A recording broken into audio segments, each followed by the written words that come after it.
3 weeks had passed since Marcus Webb had fallen from the sky like a comet of defiance, and Captain Zaraka still couldn't quite believe he was real.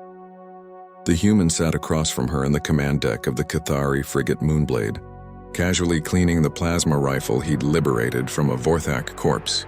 His armor had been repaired, mostly, though he'd refused the Cathari military's offer of proper replacement gear. "This suit's been through hell and back with me," he'd said with that strange human smile. "We're not done yet." Zaraka's 4 hands moved through the ritual of weapon maintenance, carefully oiling the joints of her new spear. It wasn't the ancestral weapon she'd lost, that had been irreplaceable, but the Cathari High Command had commissioned this one specifically for her, a reward for surviving the impossible, though they both knew Marcus was the real reason she'd survived. "You're thinking too loud again, Captain," Marcus said without looking up from his rifle. "I can practically hear your scales rustling." "How do you do that?"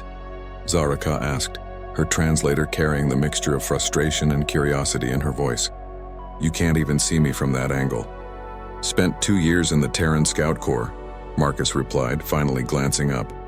His brown eyes, so strange with only 2 of them, carried a weight that spoke of battles she could only imagine. "You learn to read a room or you don't come back. Your breathing changes when you're thinking hard about something." Zaraka's secondary heart skipped a beat. The human's observational skills were uncanny. "I was thinking about the mission," she admitted. "The High Command's orders seemed vague." "Vague?" Marcus set down his rifle and leaned back in his chair, which groaned under even his relatively modest weight. Human bone density, she'd learned, was absurd by galactic standards.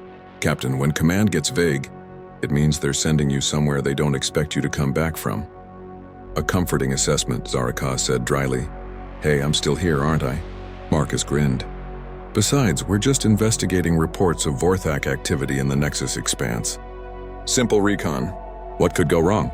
The proximity alarm shattered the moment of levity. "Contact." The helm officer's voice cracked across the intercom, multiple Vorthak signatures emerging from slip space. "They're everywhere." Zaraka was on her feet instantly, Marcus half a second behind her. They sprinted to the bridge where the holographic display painted a nightmare in red warning icons. Not just Vorthak raiders, this was a war fleet. Dozens of ships, from swift interceptors to massive dreadnoughts, all bearing the bone-white insignia of the Vorthak Hive Armada. "By the 7 moons," the helm officer whispered. "It's an invasion force. They're hailing us," communications reported. "Audio only." The voice that emerged from the speakers was like grinding metal and broken glass. Zaraka recognized it immediately. The Vorthak chieftain from Velthara Prime, the one Marcus had humiliated. "Captain Zaraka," the chieftain hissed. "And the human pet who thinks himself a warrior. How convenient that you've delivered yourselves to us." Marcus stepped forward, his voice calm and cold. "Let me guess, you're still upset about the whole beaten by one guy thing? Because I've got to tell you, holding a grudge isn't healthy. Mock all you wish, human. This time you have no element of surprise. This time we are prepared for your tricks. This time you die screaming." The transmission cut off. Around them, the bridge crew looked to Zaraka with barely concealed terror. They were 1 frigate against an armada. The math was simple and it was fatal, Captain, the weapons officer said quietly. "Orders?" Zaraka opened her mouth, but Marcus spoke first. "How many ships in your fleet can make it here if you call for help?" 6 frigates, maybe 8, Zaraka replied. "But it would take them 40 minutes to arrive. We'd be debris by then. So we need to buy time." Marcus was already moving toward the weapons console, his fingers dancing across controls designed for beings with 4 hands. Somehow he made it work. "Captain, I need you to trust me." "Can you do that?" Zaraka looked at the human who'd saved her life, who'd dropped from the sky like a miracle when all hope was lost. Every tactical manual, every strategic protocol, every ounce of military training screamed that they should run, jump to slip space, and live to fight another day. But she'd seen what humans could do when the odds were impossible. "What do you need?" she asked. Marcus's grin was absolutely feral. "That fancy new spear of yours, a lot of explosives, and the craziest pilot you've got on this ship. We're going to do something monumentally stupid." "Define stupid," Zaraka said, though she was already moving toward the armory. "Remember how I crashed onto Velthara Prime?" Marcus called after her. "We're going to do that again. Except this time we're aiming for their flagship." The bridge fell silent. Even the Vorthak Armada's approach seemed to pause. as if the universe itself was taking a moment to appreciate the sheer audacity of what the human had just proposed. Zaraka grabbed her spear and turned back to Marcus, her scales flushing with determination. "You're insane." "Probably," Marcus agreed, loading ammunition into his rifle with practiced ease. "But I'm not surrounded."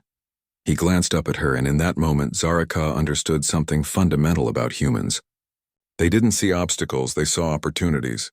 They didn't see impossible odds. They saw challenges waiting to be overcome. "Neither are they," Marcus continued, his voice carrying across the bridge with absolute certainty. "They just don't know it yet, because they're not trapped out here with us." He chambered around, the mechanical sound echoing like a promise.